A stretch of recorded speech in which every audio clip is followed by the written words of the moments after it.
Okay, looks like we are ready. All right, we are up and running. So here we are. Hello and good evening. Happy Thursday. How Welcome, are we welcome. doing? Yes, yes. How's 3 weeks, everybody doing at home? 3 3 weeks. weeks from 3 weeks. today. 3 weeks for you weeks. guys. I'll I'll be, be. Well, I'll be in the same three room. weeks till the actors arrive, right? So Yes, you got yes. we 3 weeks don't till open the until the 5th of July. So don't give. Hold on a second. I still got They're to all get coming the back, actors right? to the island. They're all coming back. They're all coming back. Yes, yes. Oh yeah.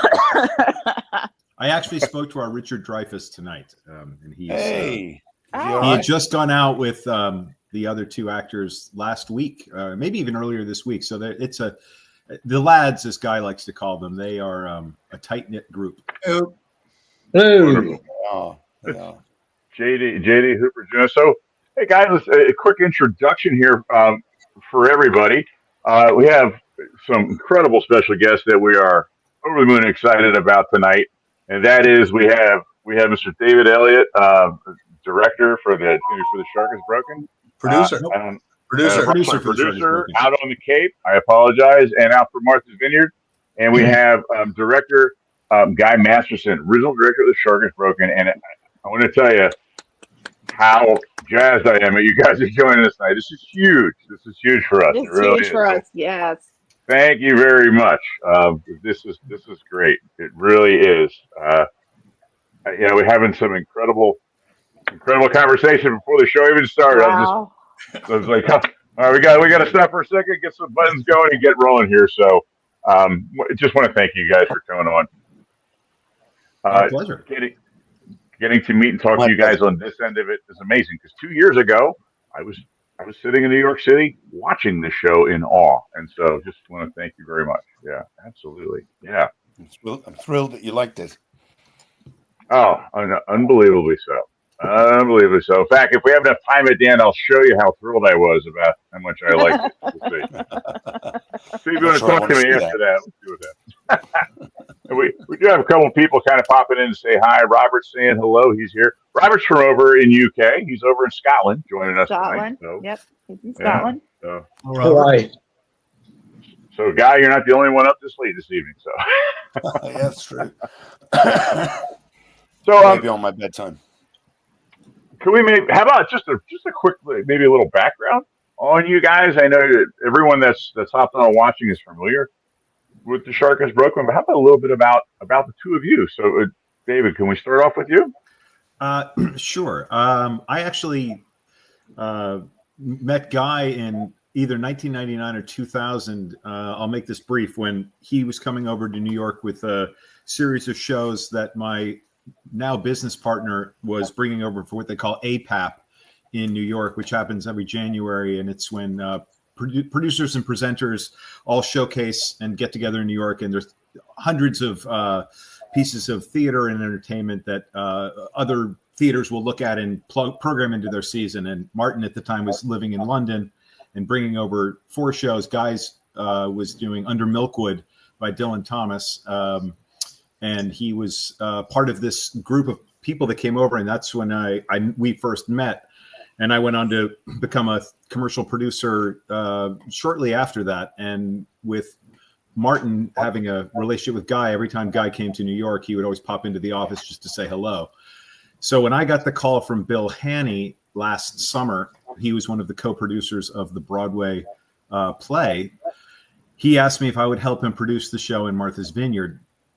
And of course I said yes. And when we started talking about it, I said, well, listen, I know the director. Do you want me to see if I can bring the director on board? And he said, of course.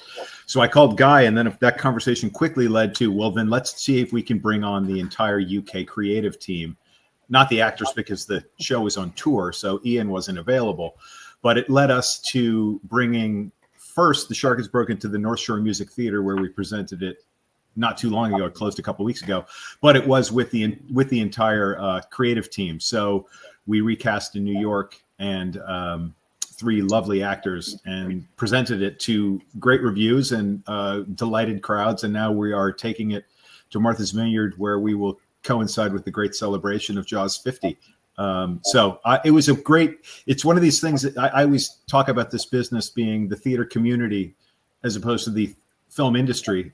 By which I mean that it's a very small world, and it's fun to be able to invite Guy to come do the show, and he was happy to come do it. So I'll turn that over to Guy. All right. Well, yeah, thanks, Dave. Thanks for inviting me.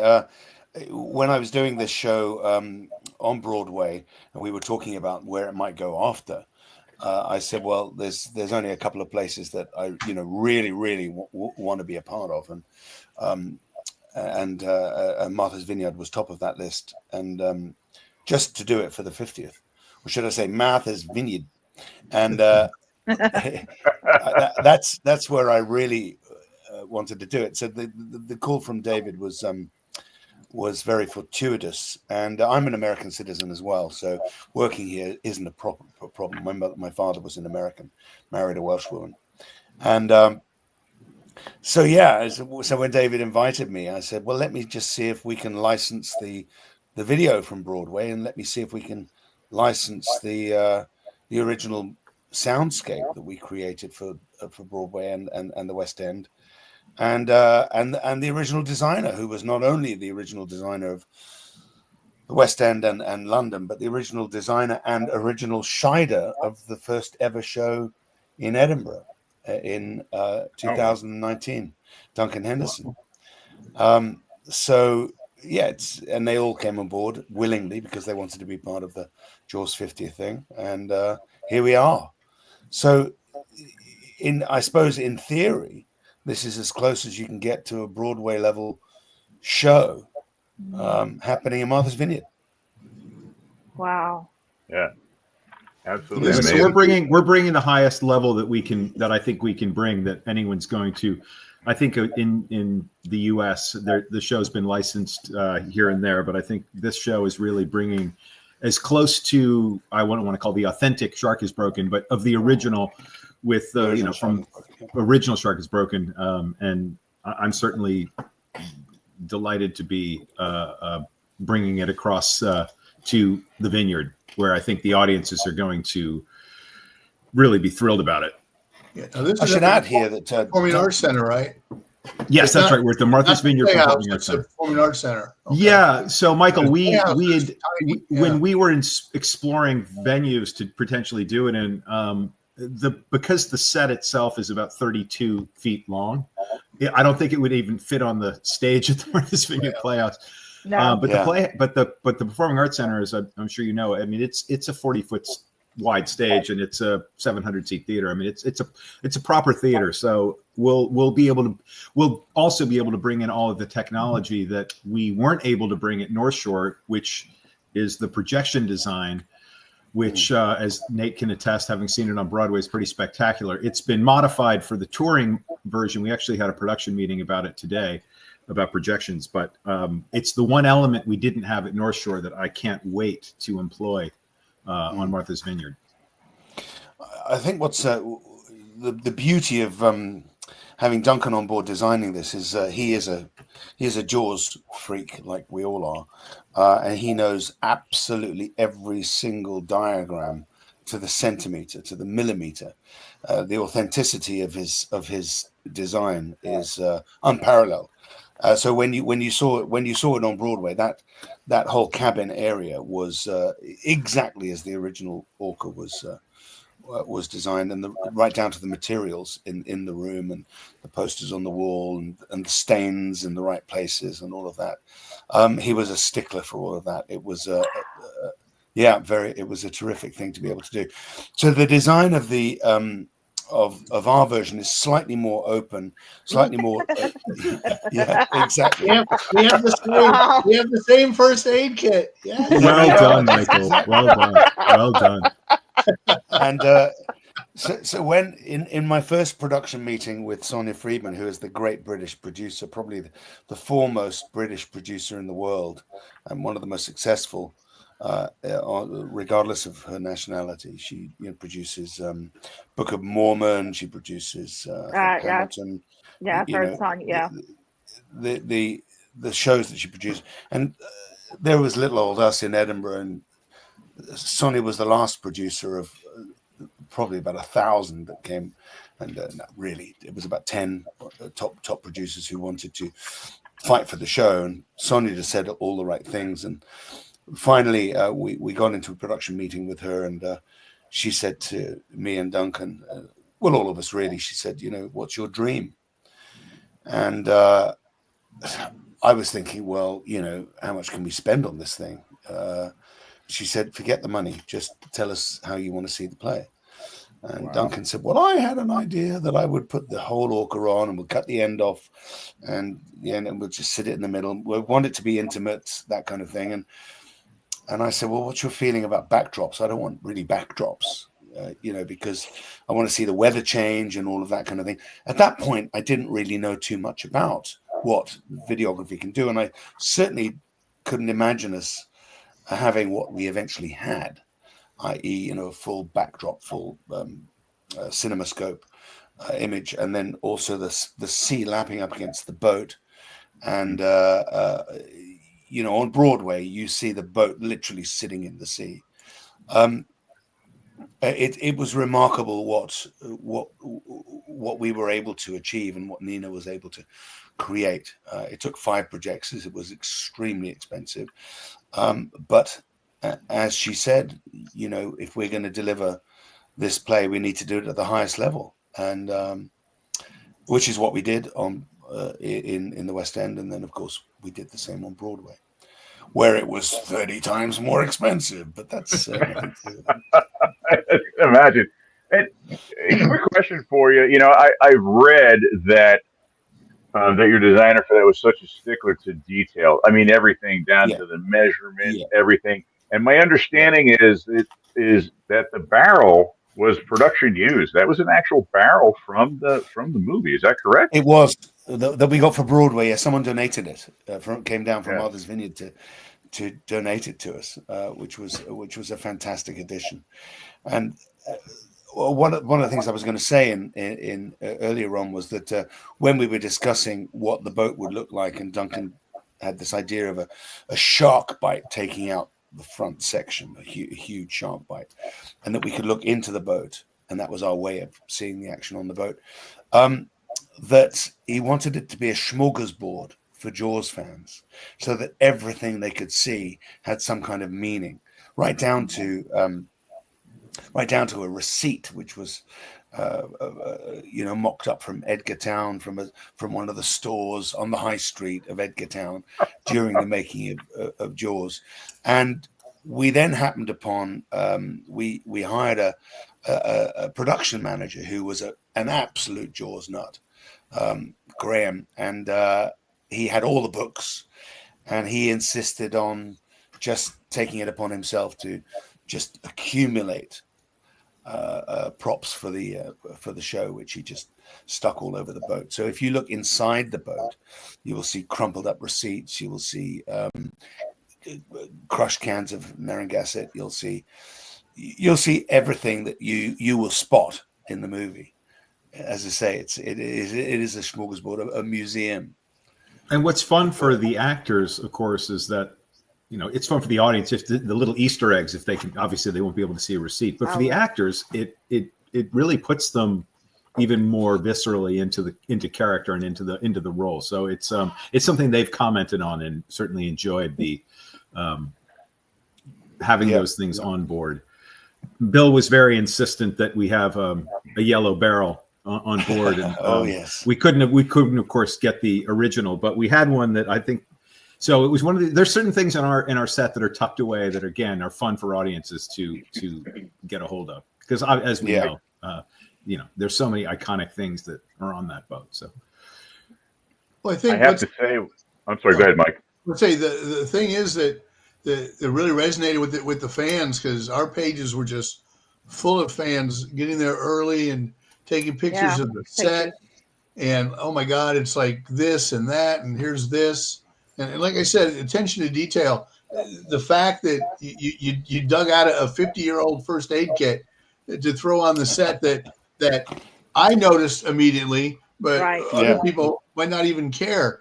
I just think that attention to detail is probably what really highlighted the show for a lot of people. Well, that is Duncan. He is really like that, and also he is a brilliant actor that I've known for 25 years. I've seen his work on stage. I actually didn't know about his design work. So when he came in with our rehearsal set, which was the original set that we actually used in Edinburgh, and let me see if I can dig out a picture on my phone and show everybody. It was just the center section.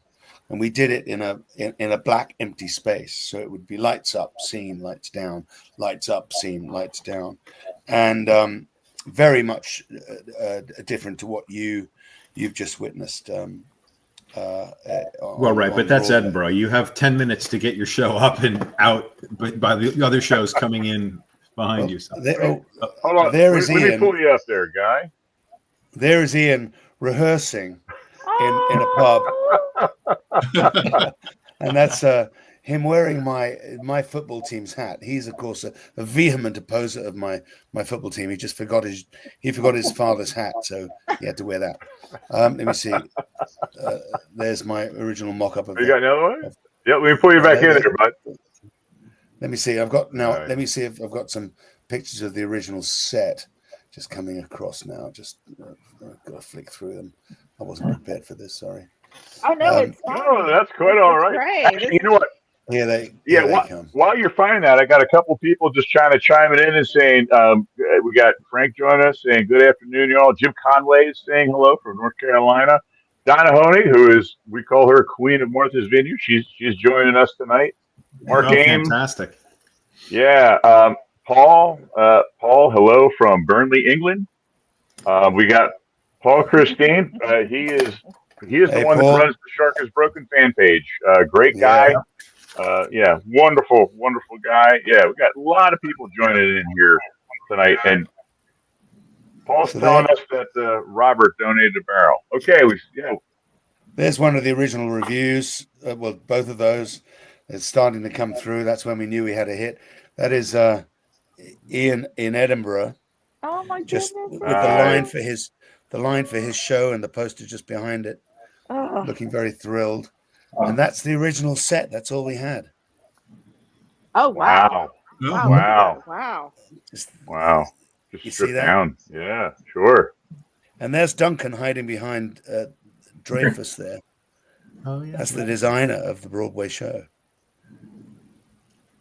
Wow. And he has the most perfect. Oh, I don't know what that is. I don't know how to get rid of that.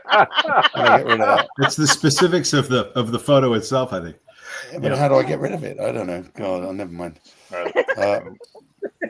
But you've now seen the origination of the Edinburgh show. So That is cool. the boats come a long way. For us, it was an interesting challenge for North Shore, because North Shore Music Theater in Beverly, where we did it in earlier in the month, is in the Round. So it's a 1,500 seat theater in the Round. So when Bill said to me, he first approached me and said, can you help me produce this in Martha's Vineyard? And then he just said, oh, I want to do it at North Shore first because he owns the theater. And I said, but Bill, the theater's in the Round. So we obviously had to sell, like a slice of that pie. And what was thrilling, of course, is that tickets started to sell. So then I literally sat in the center section of the boat while the general manager of the theater moved around the theater, and I said, "Can you see me? Can you see me? Can you see me? Can you see me? Is this obstructed?" I moved over to where Shaw sits for the Indianapolis speech, which we all know where he sits for that scene. But it was fun that we were able to add seats. But because Guy, how do you go back to having that set once you've done the show in the West End of Broadway on the full Orca? So we knew we wanted to have the boat, but we also had to candidly come in on budget. And Duncan was able to. He came up with a really interesting idea of making the front and the back end of the boat sort of disappear, if you will, very skeletal, so that as you got closer to the middle, it became the cabin was perfectly intact. But as we got further out, the boat sort of started to fade out a bit. And in fact, the front of the boat was the downstage side of it was there was no wall at all. Nor was there with the back end of the boat. So you could see all the detritus of the cabin. but it really worked, I have to say. It reminds you that A, you're in a theater, but B, you're not trying to hide anything. You're not trying to be too realistic. You've got to suspend the imagination. And also it saved us a shitload of money. It did. And what the guys did when they came in was they would duck as if they were coming out of that section of the boat. And the audience said, of course they are. And it worked. And, listen, once you create the rules in a piece of theater and these are the rules, the audience is like, okay, that's what we're doing. And it really, they did. And that was just a lot of fun because the barrel was not hidden away. You could sort of see it tucked away and you'd see the rifle and, other things. And it was a challenge because the stage was smaller because it was round, but we were able to, it almost made it work in a way because the boat kind of floated almost over the ends of the stage. So it really created even more of an illusion. If you look at the boat, it's quite top heavy. The cabin is quite a way toward the front of the boat, leaving a huge back area where you got the fishing seat, the shark seat, and this area where you bring the fish on and you cull them and you cut them and all of that stuff. Of course, we couldn't have that big back area, and we couldn't have the shark seat. And of course, a lot of people think that the shark seat kind of defines the orca. So Duncan made it his mission to create his own shark seat, and in his workshop.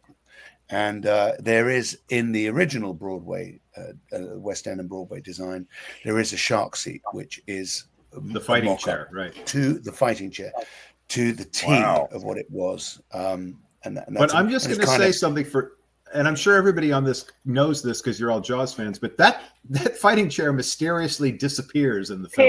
Yes, it does. It's wait, Nate, you have I have a theory. Sorry, I didn't want to interject. I have a theory because I owned a bass boat for a long time, and so you have chairs that have pedestals that are removable because of deck space is a commodity on a boat.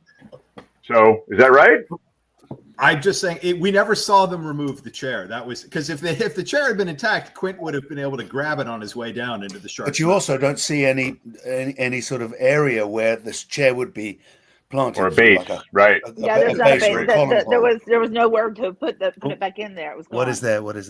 You bring that up, let me pull you in, Mike.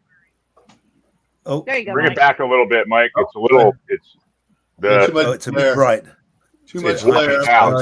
Actually, that's there it is. Whoa, there you go. There it is. Perfect. Yeah, they threw it into a friend of mine's basement in Boston. He owns it, so that's the real one. Chair? That is the chair.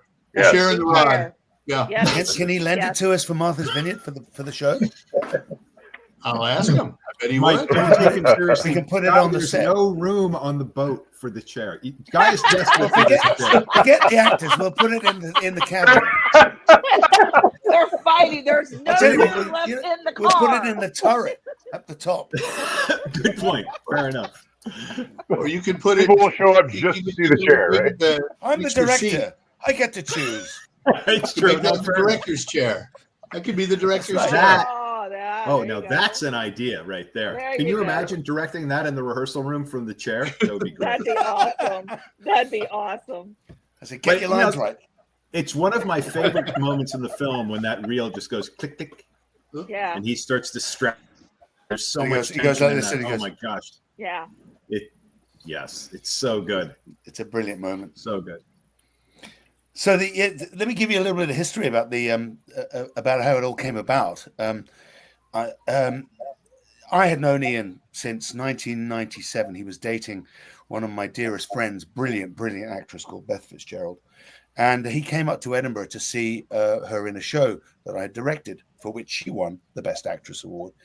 And I got to know him a bit then, and I knew about I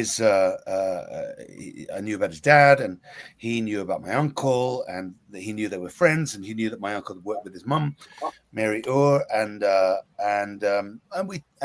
was also producing a play about my uncle at the time called Playing Burton, which dealt quite strongly with the alcoholism in Richard Burton's life. And there was a scene in it which metaphorically charted his descent into alcoholism. And Ian was very moved by that. And we talked about it a little bit, but, Ian wanted very much not to ride on the coattails of his father. He looked like I don't look anything like Richard Burton, and I'm only a nephew, whereas he was the son and he looked exactly like his dad. So wherever he went, Ian Shaw walked into a room and people were expecting to see Robert Shaw. And it was a tough thing for him because he wasn't Robert Shaw. And that's one of those, everybody thinks it's easy for the son of a superstar. And it's not necessarily easy. So anyway, he went through his career and it all was working fine. And in 2006, I worked with him again in Wales. I called for his help when one of my actors couldn't learn his lines, and Ian came and took over a role for me.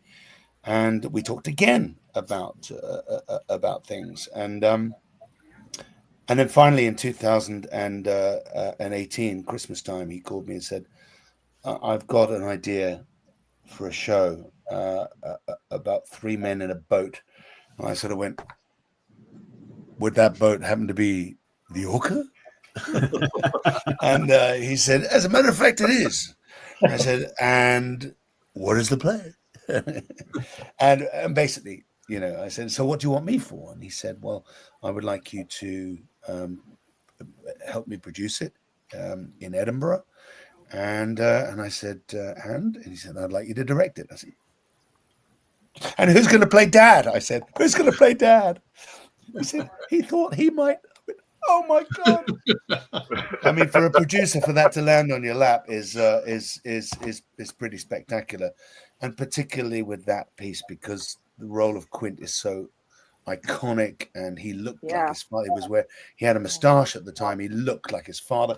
I've got a picture of him at exactly that time, which he sent me. He said, "I'm sorry, Guy." He said, "I look like my dad at the moment," and he sent me that. Unbelievable. Oh my Wow. God. Yeah. Oh my God. And I said, oh God, we got to do it.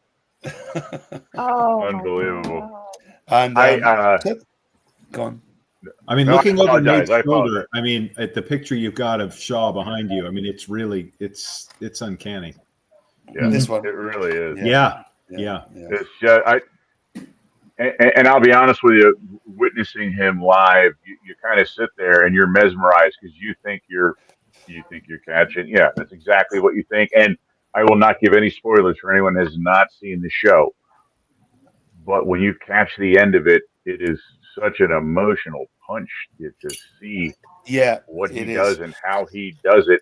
It just hits you and it just blows your mind. It really does. Yeah, but here's the thing.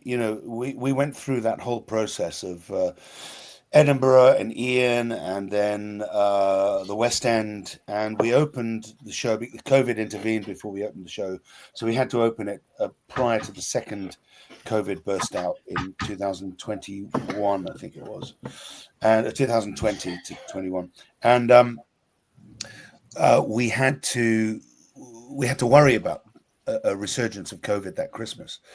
And so we had 3 understudies to make sure that, if anybody went down, they'd have to be out from the show for 10 days minimum.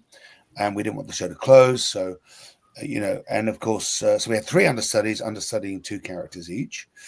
And so there were any combination of parts which went down, we'd be able to cover. And it would take a real catastrophe for that show to close. So as soon as we opened, we started selling out, and therefore it would have been an absolute catastrophe to close. We ended up being the only show in Sonia's entire canon that remained open through COVID. Most other shows closed down. We were able to play through. And we were terrified of what the reaction would be from the audience if Ian wasn't in the show. Well, of course, then Ian did get COVID, and he was out for 10 performances. And after about 5 minutes of audience feeling a little upset that they weren't seeing Ian play it, they all just settled down and just got on with the show, and the show worked.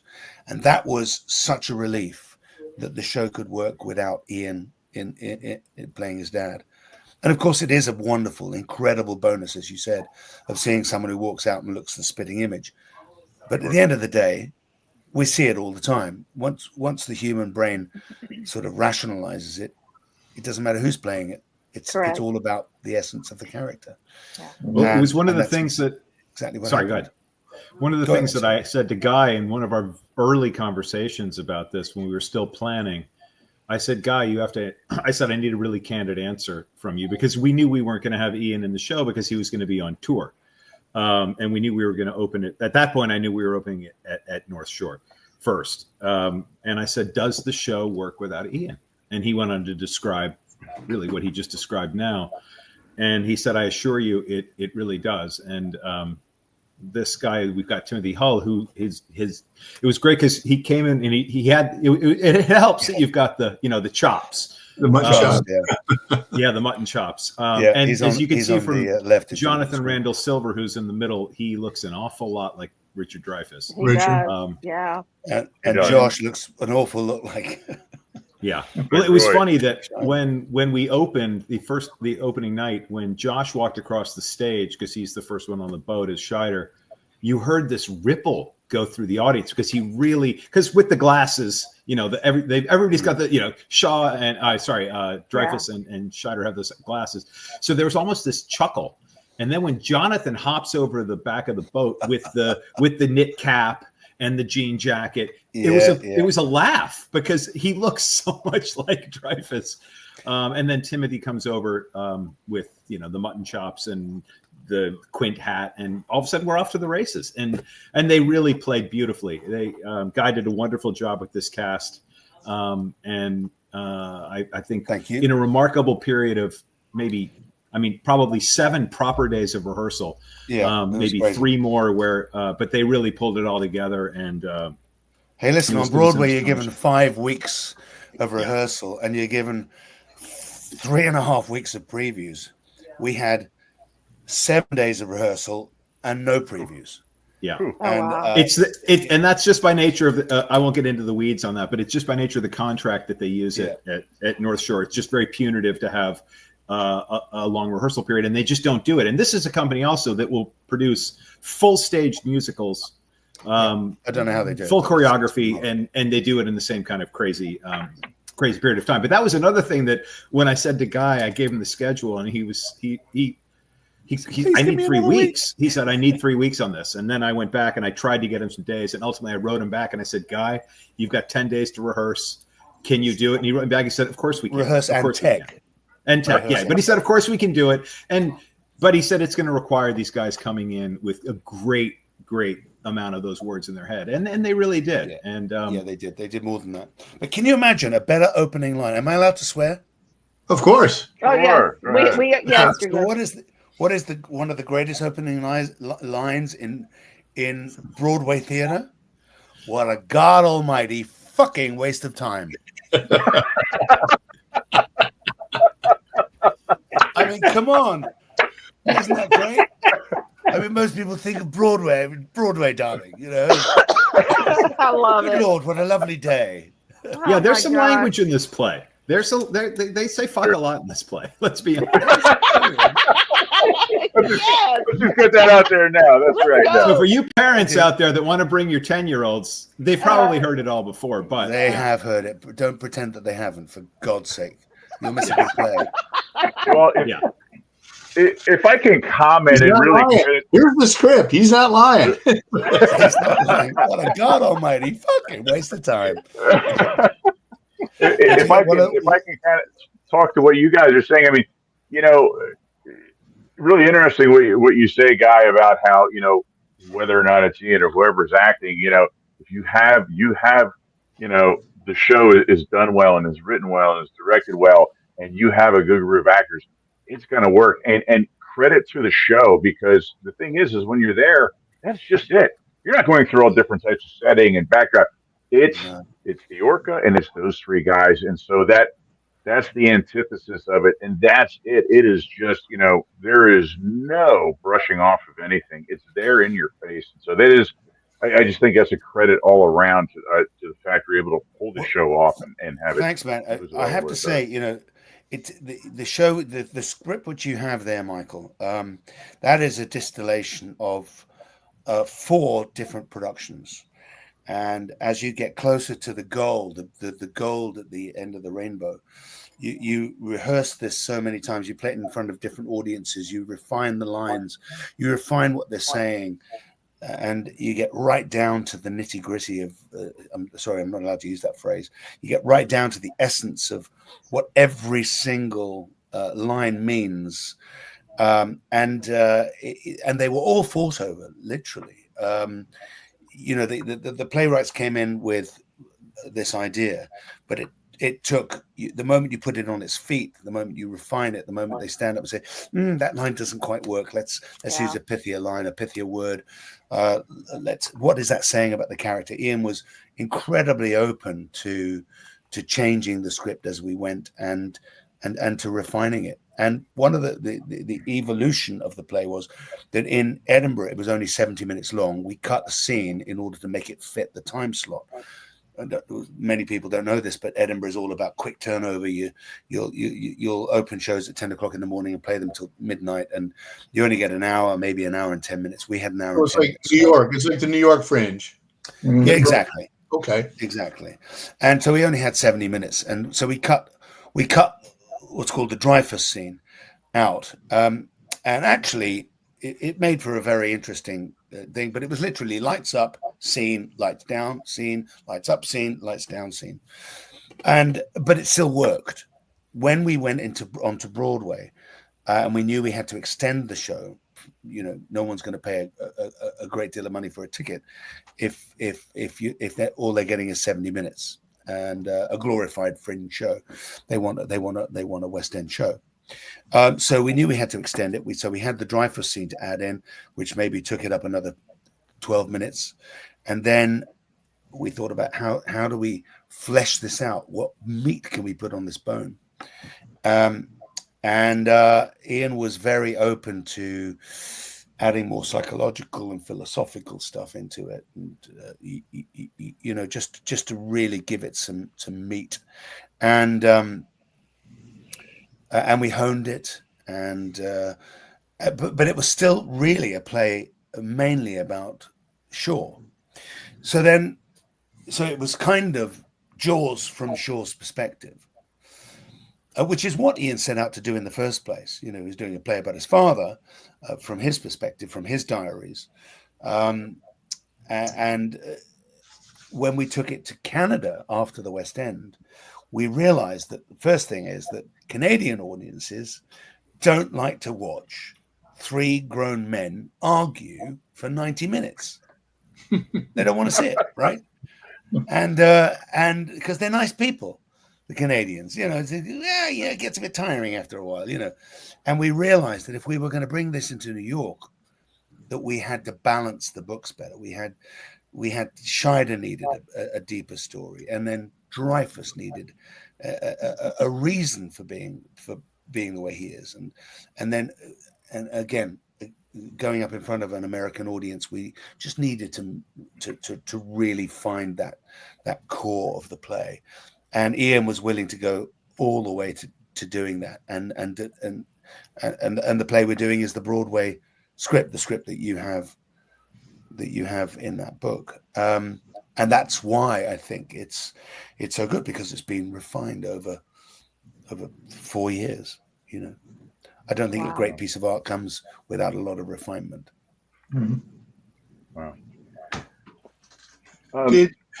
Did you record the West End version to maybe possibly release on home video sometime? That's how I finally saw Hugh Jackman do Oklahoma, because they taped it and they played it. They played it at the cinema here.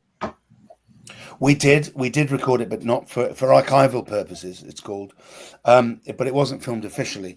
But the British tour has just been filmed, which I believe. They are discussing whether they're going to release it for projection in theaters. I'm hoping they'll wait until after we've done our version in Martha's Vineyard. Yeah, certainly. Sure. And I think that it's an interesting one, that one, that whole argument about live theater and recorded theater. I get the argument if you're never going to be able to go to New York, or you're never going to be able to go to London to see these great shows. Yeah. But it makes it difficult, if you're thinking of buying a ticket for a West End show and suddenly that West End show appears on your TVs, and it can hurt. It can hurt the bottom line, and so it's got to be done judiciously. Oh, certainly. For want of a better word. I also think that it kind of goes along with a modern argument, which is going to a movie theater to see a movie, because of being in that theater. That is part of your experience, and, as opposed to watching it at home, streaming it on a television. Same with going and seeing this show live, as opposed to maybe sitting back and watching a recorded version of it. Don't get me wrong; I would take either one, but having the chance, I think the live. Obviously, the live performance is what really. You're very right, Nate. This brings up a bigger question. It brings up a really interesting question, actually, about the people who go to live theatre. For a lot of people, and dare I say it, a lot of Jaws fans maybe don't go to the theatre a lot. Right. They might go to New York and on a really special weekend or whatever, and take in a big musical. But to go to a play is a very different sort of thought for many people for whom cinema is more of a big cultural thing. To go to a live play, for a lot of people it's anathema. They don't do it. So for a lot of people who went to the Shark is Broken, it was often the first time they'd ever been into a live performance since high school. Nice. Yeah, so this is a good surprise for them. Huge surprise. That's a gate to open that they've stepped in, and they may see something that, okay, I want to go see, I don't know, we'll show Hamilton or whatever. One hopes when they see that live version. And for me it was the opposite, but I'm a theater kid anyway. My dad used to direct plays all the time. And so I saw Hamilton first on TV, but that got me to want to go see it live. Unless you're in that world, they don't know. But this is a door opening for theater to go see that. You are right. And what's fascinating about this piece is it's much more than the title says. It's not just a play about Jaws. It's a play about the psychology of the actors in Jaws at a time which was incredibly difficult for them. They expected a 4-week shoot on the boat, and they got a 16-week shoot on the boat. Right. And they were being brought to that boat every morning at 7:00, expecting to do a scene, and some days they'd leave 8 hours later without having shot a thing. Right. And after Rob drunk his third bottle of whiskey, it was a fascinating psychological journey that they went on in order to deliver what they did. It's a miracle they actually got to the end of it. Well, it's also. I'm sorry. I was going to say, well, it's just saying that, and I've watched this interview with Steven Spielberg, and he was taking a tour and saying where the orca was on the back lot and everything. He said he had PTSD. I mean, literally, they did because of the shoot. Yeah. Yeah. So and what's interesting that the play really delves into, and it's fun. I mean, obviously, if you're a Jaws fan, I'm not saying one can't see this play and really enjoy it if you've never seen the film. But obviously, if you know the background of what's happening on stage, it makes the play, I think, a much more interesting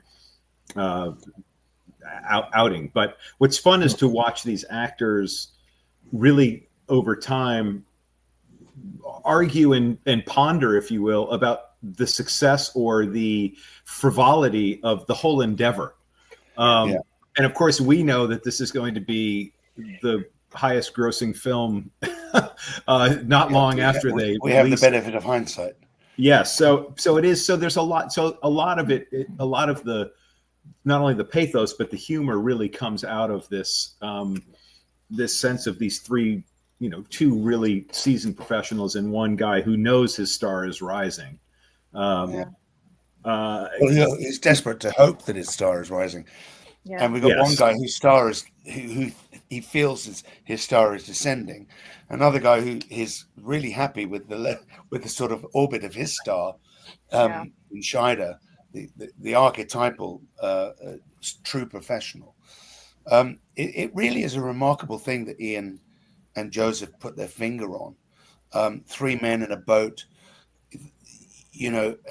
Well, firstly, you've got to postulate what would have Jaws been had they not had the Indianapolis scene.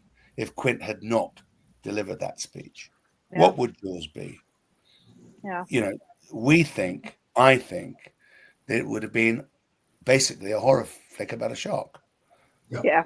Just Yeah. as Shaw says, it's about a shark. And but we all know that it's much deeper than that, simply because of that scene. And when Ian came to me with this script, I was going, okay, where, as a director, you're always looking for what's called the arc. What's the journey the audience are going to go on? Mm-hmm. They meet these three guys at the beginning. Where are they at the end? And what have you gone through? Where's your emotional pitch going with this? And I realized that whether it was intentional or not, that the emotional pitch was, oh my God, was Jaws that close to failure? Okay, let's take the things that gets in the way of Shaw delivering that speech. Firstly, how badly it was written. Secondly, how long it took to get there. 3, the weather. 4, boats going in shot. 5, the weather. Just Dreyfus driving Shaw crazy, making him drink more. And 6, of course, the alcohol itself and what everybody was individually going through on that boat.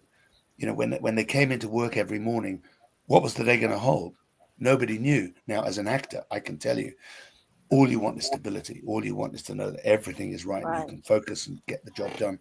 These guys didn't know what the hell was going on every single day they went. And there's a lovely line in the play where Scheider says, come on, Robert, calm down. We'll get to the hotel. We'll have ourselves a drink, maybe a bowl of clam chowder. Dreyfus goes, oh my God, not again. It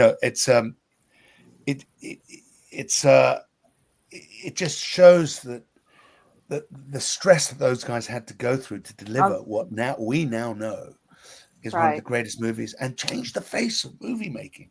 Mm-hmm. So nobody in their right, but these guys, the people who produced Jaws, would not get away with it from an HR perspective ever again to put those 3 guys on a boat in Martha's Vineyard and make them stay there for 16 weeks.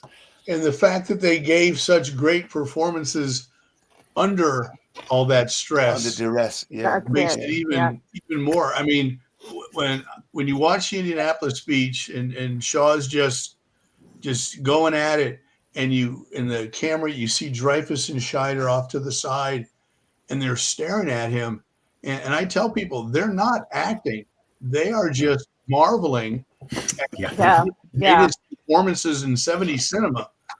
Unbiased opinion. I think Quint is one of the 5 greatest characters of the 70s in film. You are absolutely right. You're absolutely right. It's just. I mean, when they're listening to that, I was going to say, when they're listening to that speech, they're in awe. They're in complete awe and enthralled into what he is telling them with what happened during the Indianapolis.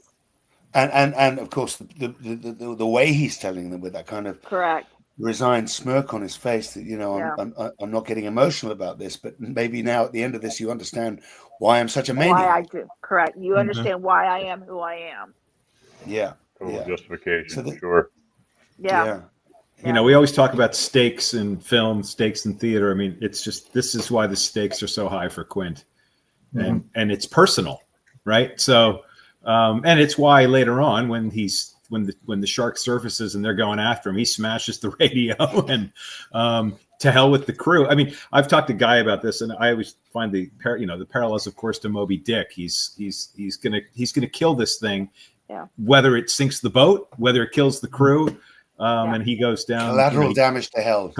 The collateral damage to hell. But it's really, it is one. I've obviously, we've all seen the film a lot, but I've seen a lot of pieces of this film, as we've been doing this, my YouTube feed is now very filled with a lot of Jaws things, and there's so much. As you guys know, there is so much lore on the show, and so many people that will dig into every bit of it. But it really just is a testament to fantastic storytelling. And as Guy talks about, what Ian and Joe were able to do was come up with a structure that was able to tell that story in The Shark Is Broken that effectively shows the journey of these actors within the journey of the film itself. It's pretty extraordinary that way. I think that maybe that's its magic, actually, David, that whatever we set out to do, whether that was the original intent, it was certainly the original intent to be very, very true to the making of the movie, and yet when you make theater, you have to metaphorize it to a certain degree. You have to digest an emotion down to a moment, but ultimately, you want the audience to come away with a real sense of having been there, as if you were there during the making of the film. And for the majority of the audience who love Jaws so much, the making of a film that they revere to the point that they become almost obsessed by the facts and figures and statistics and everything behind it. It satisfies on a lot of levels, and I think that's one of the reasons for its success. I have, not to interrupt you, gentlemen, I have a couple comments that really attest to a lot of the things that you gentlemen are talking to. A lot of comments regarding seeing this show live, the grandiose of the experience as opposed to perhaps catching it on film. We have all saying, the ending of this live show is just so incredibly emotional. It just gives you goosebumps sitting and witnessing it. Saying nothing beats seeing it live. Plus, you get to meet the actors afterwards, and that is a really, really cool connection and experience you can have. Something you just witnessed and totally bought into for an hour and a half. That you can go out and talk to that person and meet that person. And Jim Conway is saying live theater is never close to film. Play is a completely different art form. No retakes, no nothing. It's simply live and incredible. So that's again, very true. Yeah. Well, I can tell you that on opening night, we've got not to spoil this for anybody, but because we are going on a journey on a play, and we suspend our disbelief, and it is what it is. We are our stage man. So when you're in tech, you've got your tech tables set up in the theater. But they moved everything out of swept the theater clean. The tech tables go away. The stage manager goes into the booth, and the first sound cue of the Dreyfuss arriving, our stage manager couldn't.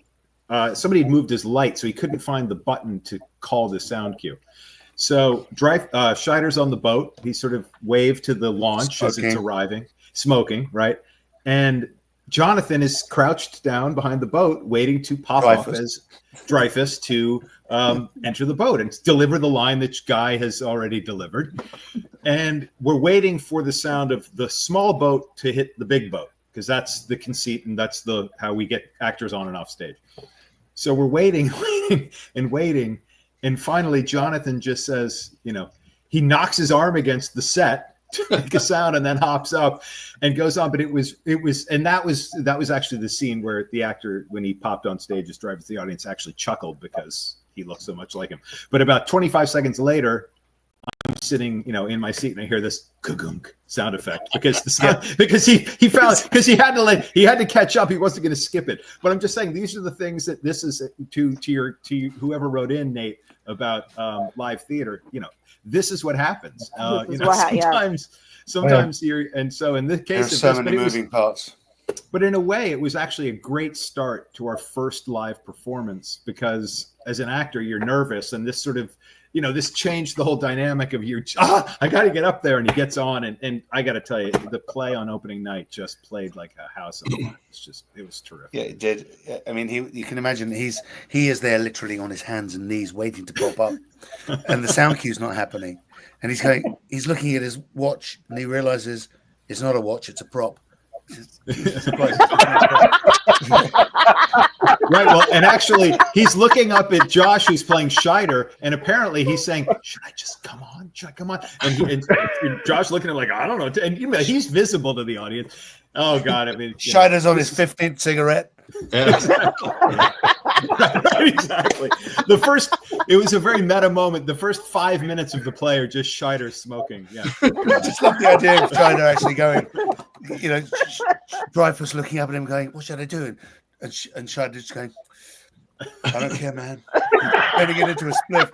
Whatever. I'm on stage by myself right now. I've got the audience in the palm of my hand. I'm going to enjoy this." Take it in, brother. Take it in. He popped up on stage after about 5 seconds, but you can imagine for him it must have felt like an eternity. No, it was longer than that, mate. It was longer than that. No, it was. Yeah, it was. It was probably 15 minutes. So Scheider's Meanwhile, like an hour. Guy has left his seat and is running over to the booth. I'm like to hand him more cigarettes to wait for him to get out there, right? But you know what? It's almost sort of fitting because what film had more happy accidents than Jaws? I mean, Exactly. The fact that the fact the shark didn't work, the fact that I love that story, and this is something I've only learned recently about the footage that they shot of the real shark in Australia that got stuck in the top of the cage, which then Spielberg loved, and that changed the entire ending of the film. Yeah, the Taylor. I mean, can you imagine not having the ending the way it was now? I mean, it's one of the great last 4 minutes of a movie. Those two guys swimming out to voiceover. It's phenomenal. Yeah. So these are the happy accidents that happen, and it happens all the time in rehearsals, I'm sure, and in films well, too. So you just tell them that we say just smile and wave, boys, smile and wave. That's it, smile and wave. That's right. Nothing to see here. Well, because also, it didn't happen in our show, but I mean, of course, I'm sure guys got stories. I've certainly got stories of when actors go up and they just don't know what they've completely forgotten their line, and the other actors on stage have to deal with it. So they can't just say cut. I do a lot of solo performance, and sometimes I forget the lines, and I'm just looking at the audience going, "Where am I?" Anybody got any idea where I am? I don't know what I've said. I don't know where I am. Yeah. I've done that. I did Glenn Ross, and every night the show is different lengths because the opening restaurant scene, I would either remember the whole thing or I would forget major chunks of it. So yeah. I like that. I thought you were going to say sometimes I'd remember the whole thing and other times I'd forget the whole thing. Why are we here? Why am I here? It's a terrifying moment in the life of any artist to suddenly go up in front of an audience. And here we are talking about live theater when we're actually talking about a movie, which I think is great. Sure. Well, we're talking about a live theater that is in the celebrating the movie.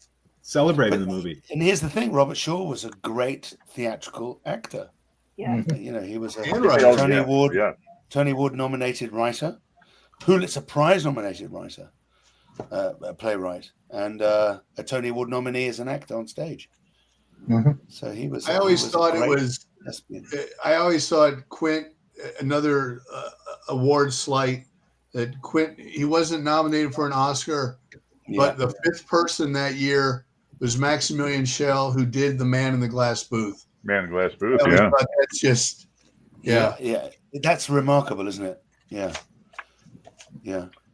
There's one or two questions here for you gentlemen, and then perhaps we can maybe kind of take a look at some information, because we do have some people asking about some of the dates and some of the things that are coming up. Absolutely. On for the shows on the Vineyard, if we could. So, Guy, you were just talking about Robert Shaw, and Jim posted here and said his question is, Mr. Masterson, how much of Robert Shaw do you think was himself in Jaws, and how much of it was simply him being Quint? Well, same thing with Ian. Yeah. Well, judging from how close Ian felt to his father, I say felt to his father because, of course, he was only 8 when his father died. So I think there was a lot of stuff which Ian needed to go through in order to perform this. Off to that. him. So, well, genetically, we can see from the way Ian looks that there's a huge amount of Robert Shaw in there. And I've known Ian for 30 years, and I know that there are aspects of his personality which are definitely evident in Robert, and vice versa. So, you know, we call it meta. There's this phrase which flies around in theatre when something is very real that is portraying something very theatrical, and vice versa. We call it meta. There was something incredibly meta about watching Ian play his dad, and very magical. That's a tough question. I watched Ian go through the pain of the rehearsal process and everything he had to go through emotionally during that. And there was definitely a journey. I think now, after God knows how many hundreds of performances, he has been able to maybe deal with losing his father at 8 years old. And maybe this is his way of saying, thank you, Dad, for the life you gave me. And it's a pretty wonderful thing to be able to do. My hopes are that perhaps he has a little bit more personal, perhaps connection and or understanding. I mean, he knew his father as a father, but probably not as much on this end of things. And so maybe to have that perspective that he does now, I would hope anyway, you know, that he was able to take something personal from that. Yeah, and not only as a human being, but as an actor. I mean, Ian is a very serious actor, and he does take things very seriously. And his love of his art and the way he approaches acting and writing is very akin. I'm sure it's very akin to his father. So, yeah, I think he should be able to. He's got a right to pat himself on the back. He's dealt with a lot of stuff, and the piece is a tribute, a love letter to his father. I was going to ask, was it like bringing him some peace and understanding? Bring Ian some peace, I would say, very, very probably. Good. You know, I lost my dad when I was 10, and there's not a day that goes by when I don't think about him. I go, oh, that's Dad popping into my head again, you know. Same. And I think that's one of the things that resonates about the film, about the play, for a lot of people, men. I would say men in particular, with father issues of whatever kind that may be. The piece very much hooks into that, the unspoken issues that a son might have with their father, and then you can extrapolate that to that a daughter might have with their mother or whatever, parents in general. But it's all there in the play, and you heighten that with the drama of what happened on that boat and what happened on that shoot, and you've got something really profound and universal. I would agree with that. Yeah, Definitely. So I've never seen. Tear up. I've never seen a grown up, bald, middle-aged men with shark tattoos sobbing before.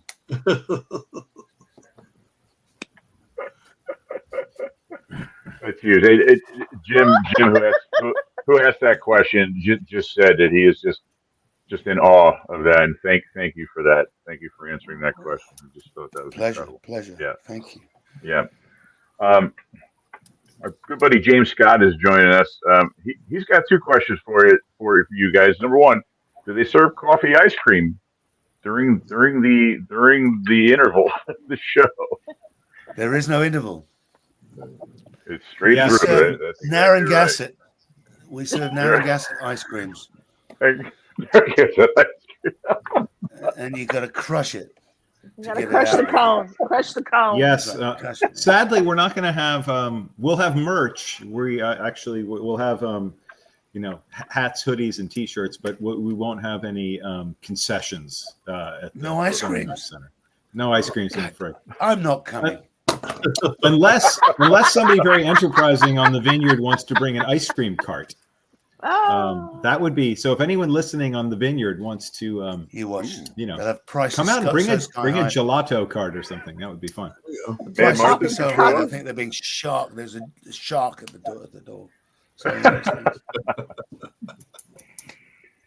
Well, yeah, if we could, maybe we could talk a little bit about some of the up and coming shows, like what the dates are. Fantastic. Well, where this is taking place. This is perfect. So, as you see, you know, Bill, who is the lead producer on this, so we're bringing, as it says, the North Shore Music Theater productions of Guy's Broadway hit, the Shark is my Broken. middle So name, with the The original, Smash. The Smash. So, very accurate, featuring the Broadway creative team. Performances begin on Martha's Vineyard at the Martha's Vineyard Performing Arts Center on July 5. We hope to run through the 27th of July. Right now, we are booked to run through the 20th, but we feel confident that we will extend it for a week. And we're playing at the Performing Arts Center. So for those of you that are on the island, we can't wait to have you come. And for those of you that will be traveling to Martha's Vineyard, if you're getting a car, I'd say book your ferry now. But you can always just hop on board the ferry, no car. It's about a 12-minute taxi ride to the theater, because I did it a couple weeks ago. And it's it's the high school that they turn into the Performing Arts Center in the summer. But boy, it's a beautiful, beautiful room. And the show's gonna sit really, really nicely in it. I was going to ask if it was open ended or no, limited. it's a limited run, because we're one of a number of arts organizations using the room in the summer. So for us, it was the only space we could use, as described earlier. It's just too ambitious a show to do at the Playhouse, because it's at least our production. I'm sure the Playhouse could have done a version of this. But our production would have been too ambitious to do in a 100-seat house, and so we needed a bit. Work financially. Yeah, we couldn't. Yeah. Any plans to take it to LA or do like It's a good question. Well, listen truck tour? Or? We, as I've said, we're hoping that this is the definitive production after Broadway, and we would love to. We'd love to do it again. It's just a matter of making the numbers work and finding the right venue and potentially the right partners. So yeah, I'm not being cagey, Michael. I'm just not sure. No plans as yet. But I think LA needs. It should be in LA. I mean, just for Hollywood's sake. Absolutely.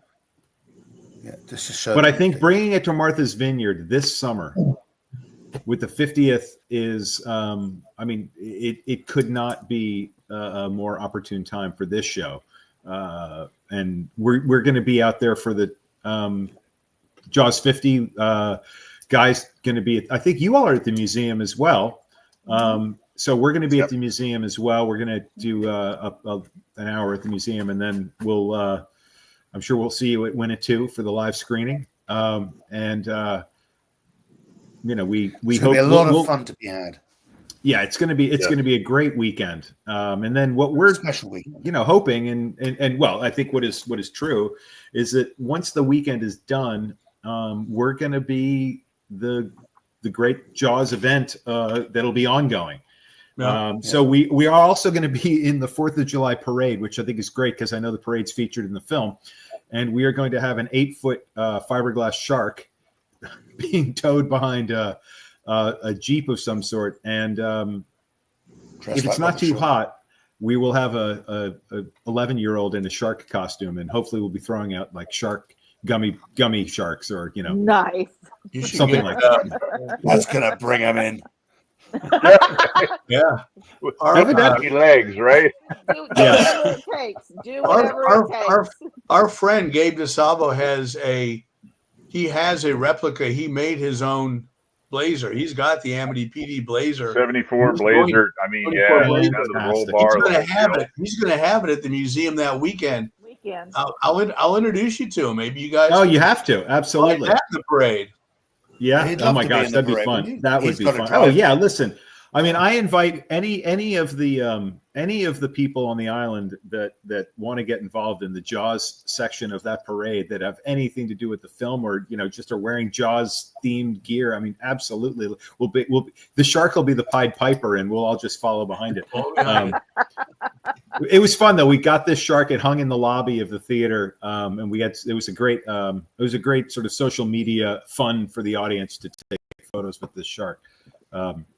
Not nearly as big as Bruce, of course, but I mean, it is remarkable when you look at all the merchandise that comes with Jaws. This is a little key ring that I was given because it's essential that I get given things about Jaws, of course. And then you've got all of these little things. Oh, I have those bracelets. Yeah, you do, yeah. I mean, I've never seen so much merchandise regarding a movie. Yeah. Apart from Star Wars, of course. That's true. Sure. Yeah. Star Wars has they use the Force, of course. Yes. So our good friend Mark is asking, where can we find you on YouTube? So is there a channel? There are web pages, Mark. In fact, I'm going to be posting the web pages later. Is there any YouTube channels, say on your end? I think the Shark is Broken fan page might have a YouTube channel. And our production does not, but it's but you know what, Mark, with Penn, I am taking a note of that. This is why we have these little get-togethers. Sure. Throw up clips. You can, and just run the Broadway commercial. Yeah. And there's some wonderful interviews of some of the actors and things that are out there floating around too. Yeah. Well, it's fascinating to me to see the footage from other productions as well. It's very gratifying, because they've obviously got the script with the original blocking written into it and everything like that. So, in some ways, to see a different interpretation of the work that you've done is fascinating. And also, I didn't think of that. That was a really good idea that I just saw there. But every time you do it, there's a new evolution, and because the actors bring new stuff to it, new interpretations, new ways of saying lines, and there's always something better, something that can be improved upon, and that's the beauty of live theatre. So even though the words are pretty much the same, well, exactly the same, the ways of doing them can change almost every night. And you go with the flow. And if they don't work as well as the way you did it before, you go back to the way you did it before. But if they work better, that's the way it goes on from there on. So I love to see those excerpts from other plays, from other versions of it.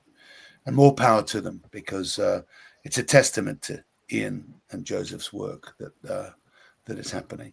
And to some degree, a testament to mine and Duncan's and everybody on the team. Wonderful. Nate and Michael, I sent you our 30-second B-roll commercial. If you want on email, play it. If you wanted to run it. Oh, you did. Absolutely. I was going to say I have the minute whatever thing scrolled and ready to go. You could run the minute one. I cut it. You could run the minute one. Actually, that's better. I cut it to 30 seconds because what we're hoping to do, and I'm waiting to just get confirmation from Alamo Drafthouse, who are doing the screening, is that they're going to let us run a 30-second commercial before the Winnetou screening, hopefully a few times, so that when people are waiting for the film to start, we'll have a 30-second spot of our show. So I had to truncate that. So I made a 30-second cut. But Nate, run the whole thing because it's a better look. But let me tell you that Dave Elliott, the Dark Horse, is the voice. No, this is not that one. This is a different. This is the B-roll. Oh, maybe I'm in here. I don't know. We'll see.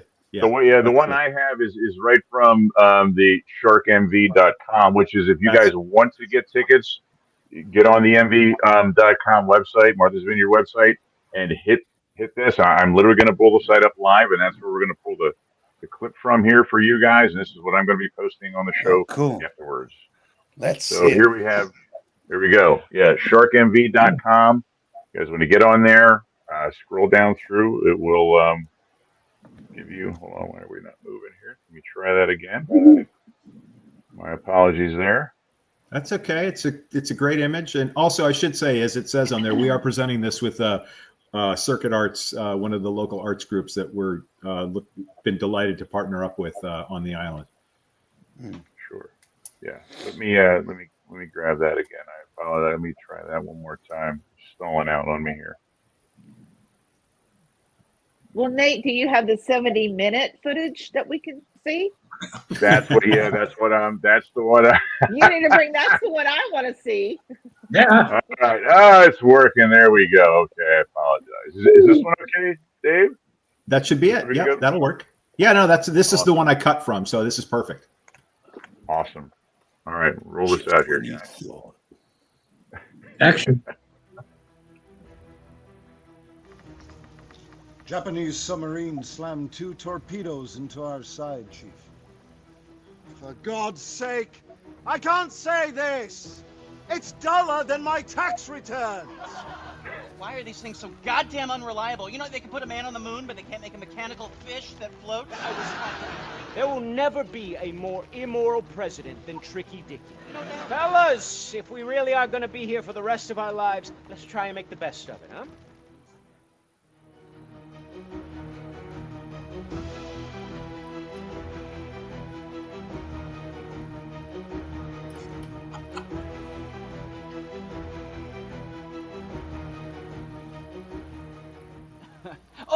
Oh, Stephen was telling me about a movie idea he's got. Yeah, about UFOs. Aliens! Jesus, whatever next? Dinosaurs? Do you think they'll make a sequel To what? to this? Christ, I hope not. Do you really think anyone's going to be talking about this in 50 years?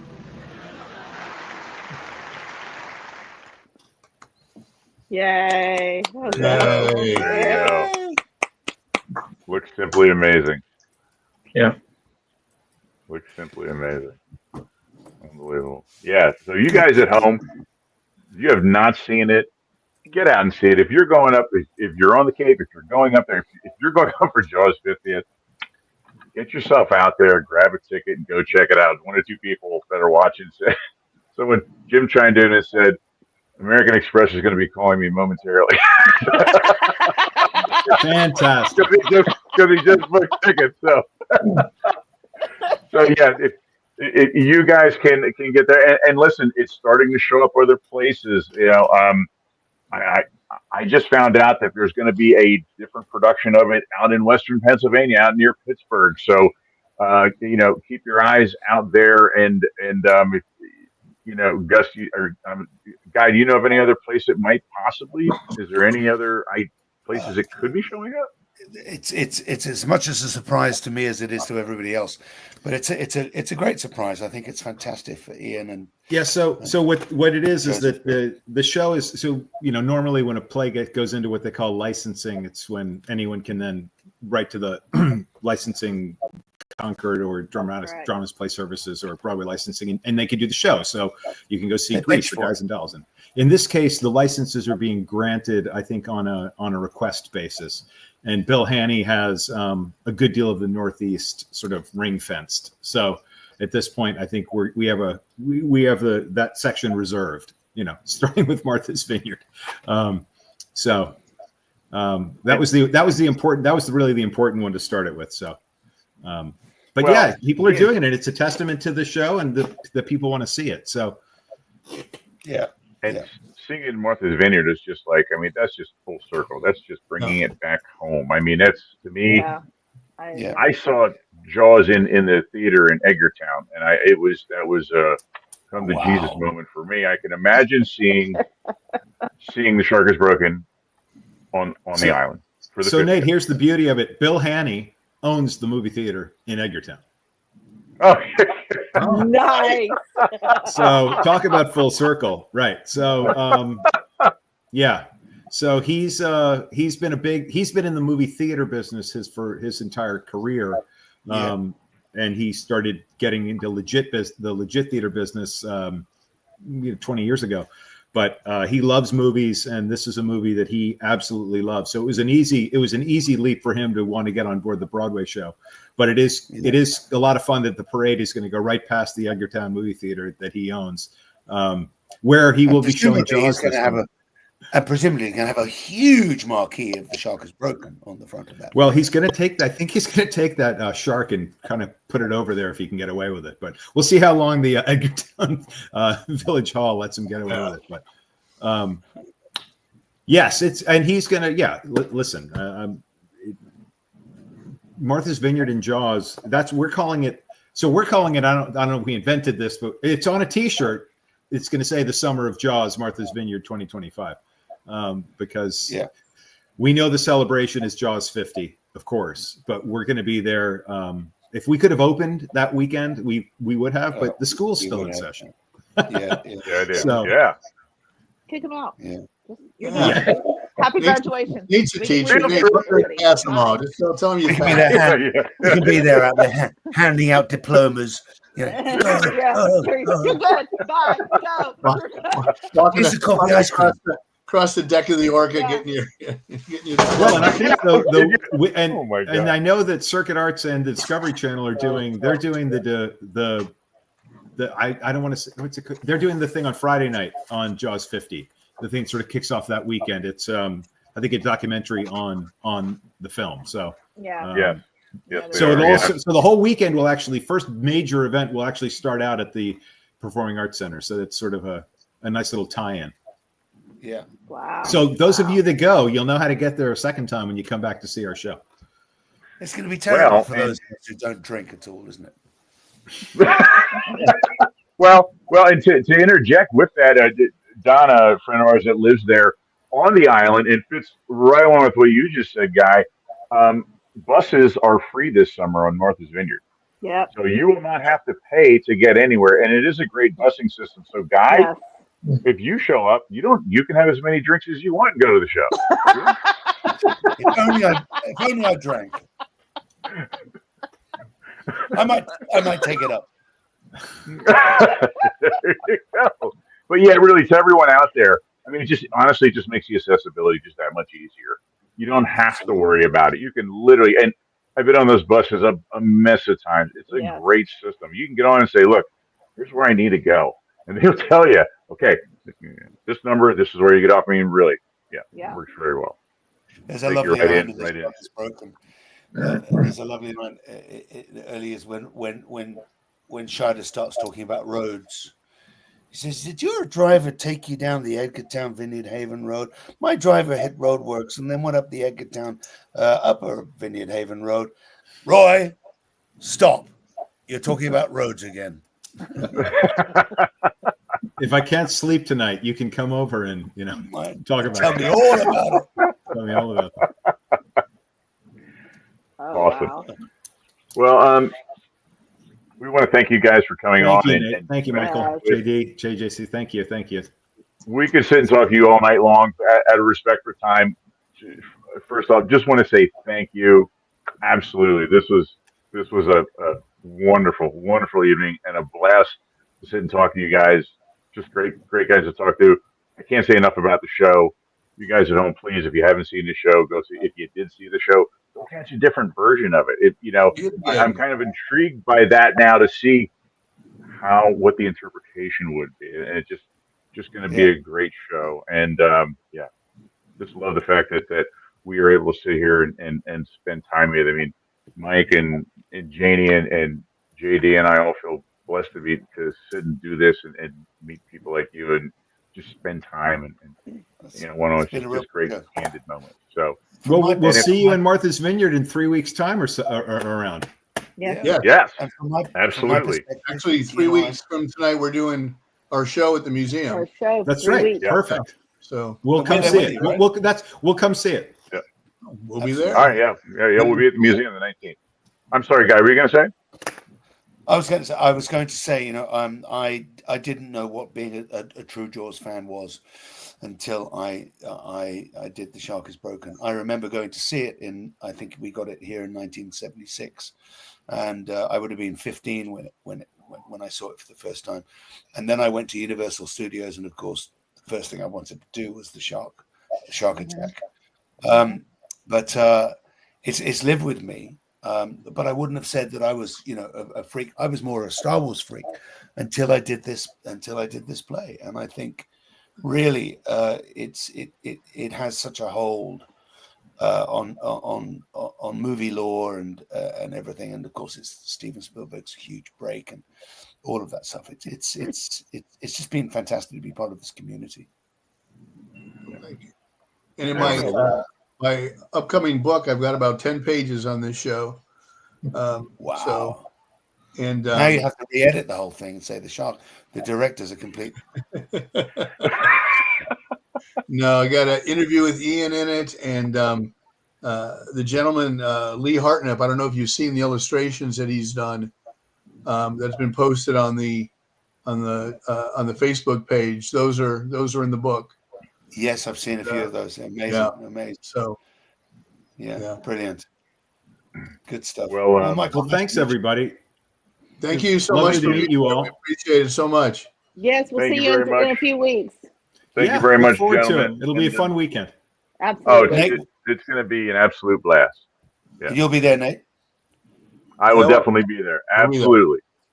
And Guy, I told you when we first came on that at the end I'll show you how I'll show you how much of a nut I was with this show.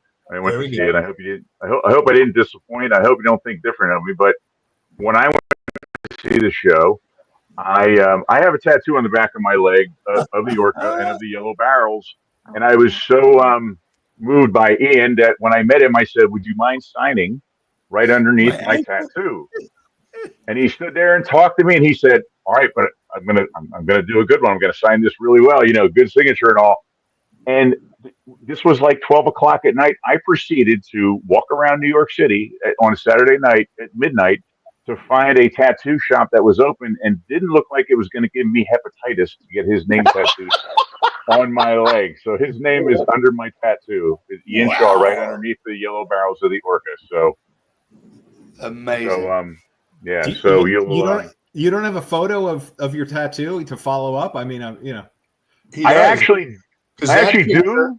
Yeah, that Nate? picture and the picture of the tattoo are in the book. Yeah, they're in the Get your book. ankle up. Yeah. Get your ankle up here right now. Come on. Yeah. Nate.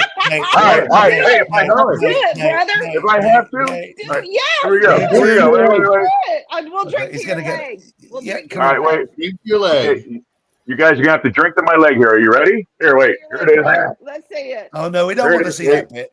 There you my go. gosh, look at Hey, Wow. Hey, all right. that is Okay. fantastic. That is awesome. All right. There you go. How can you can't end a show any better than that, Nate?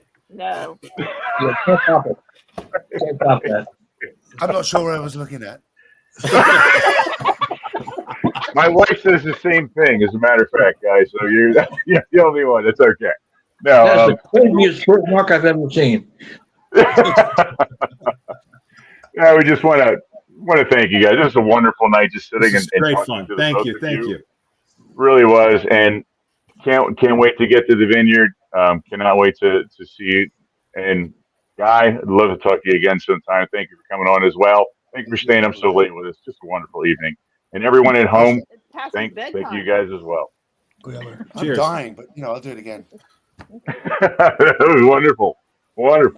And we have a little thing that we do at the end of the show. It's called Fins Up, and we let Quint take us out.